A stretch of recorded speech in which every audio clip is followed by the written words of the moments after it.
All right, welcome to a fresh, handcrafted daily reading with Wills.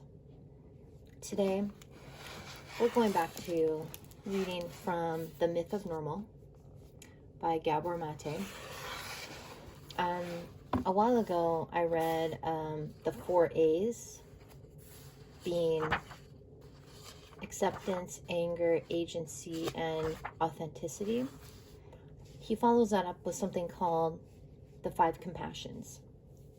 Today, I'm going to be reading about ordinary human compassion, but then he talks about the compassion of curiosity and understanding, the compassion of recognition, the compassion of truth, and the compassion of possibility. They're all really good. So what are the 5 compassions?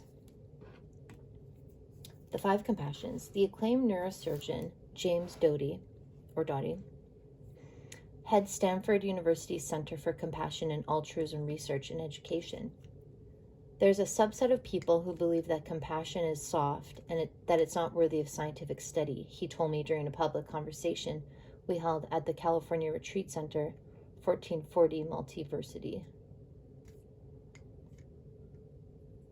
Yet, I assure you, the science we had today demonstrates these practices of mindfulness, self-compassion, and compassion are some of the most powerful that exist to change your physiology and to benefit you in your own health, mental and physical, and in terms of your longevity. Compassion, as both salve and salvation, is not limited to the realm of the individual. If we are to dream a healthier, less fractured world, we will have to harness and amplify compassion's healing power. In my work with clients and in training thousands of therapists, I have distinguished 5 levels of compassion that build on and reinforce one another non-hierarchically. Together, they encourage, guide, and orient us on the pathway to wholeness. As the playwright and physician Anton Chekhov wrote, it is compassion that moves us beyond numbness toward healing. That's pretty good. Here we go. The number 1, ordinary human compassion. The word compassion comes from Latin meaning to suffer with.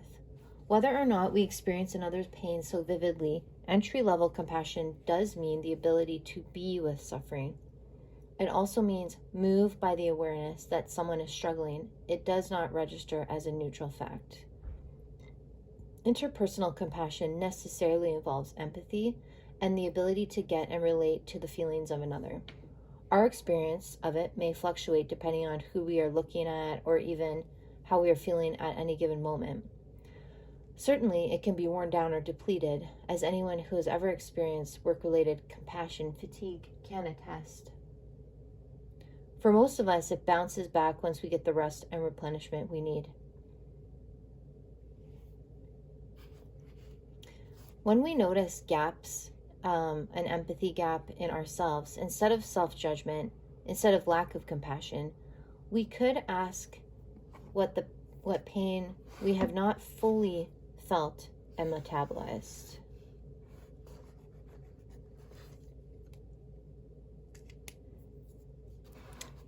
We can learn a lot about our own emotional injury history by observing in what situations and towards whom our naturally open and supple hearts tend to harden and shut down. Compassion is not the same as pity, which on some level always buys into a pre-existing story about oneself or another. While compassion guides the best social policies, pity empowers no one. To take pity on you, I have to first cast us as in unequal roles, looking down on your misfortune from some imagined perch. Even if there is an actual power gap between us in the world, say one born of racial or economic hierarchy, treating it as if it's a permanent essential fact about us, does neither one of us any favors. Self-compassion, equally necessarily, also has its unhealthy analog. To wallow in self-pity conveys the comfy and muddy trap of feeling perennially sorry for oneself. Self-pity takes a kind of solace in seeing oneself as an unfortunate character beleaguered by fate. It undermines healing by reinforcing the stories that keep us ensconced in a world of hurt and by discouraging responsibility for our own point of view. Self-compassion, by contrast, doesn't resist how things are, nor swaddle the pain in layers of narrative gauze. It just says, I am hurting. The affirmation I'm going to pull out today is, I have the courage to acknowledge when I am hurting.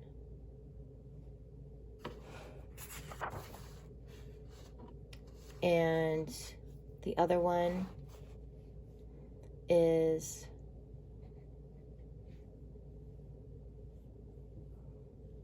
I practice curiosity with myself, not self-judgment. And when I notice a lack of empathy towards myself and others, I ask myself what pain I have not fully felt or metabolized.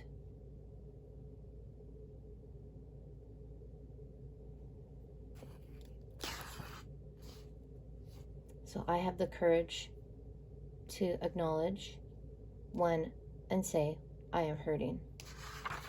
And when I'm feeling a lack of compassion or when I'm self-judging, I pause and ask myself if there is some pain that I have not fully felt yet. Okay, that was longer. But there you have it. Okay. Keep your stick on the ice.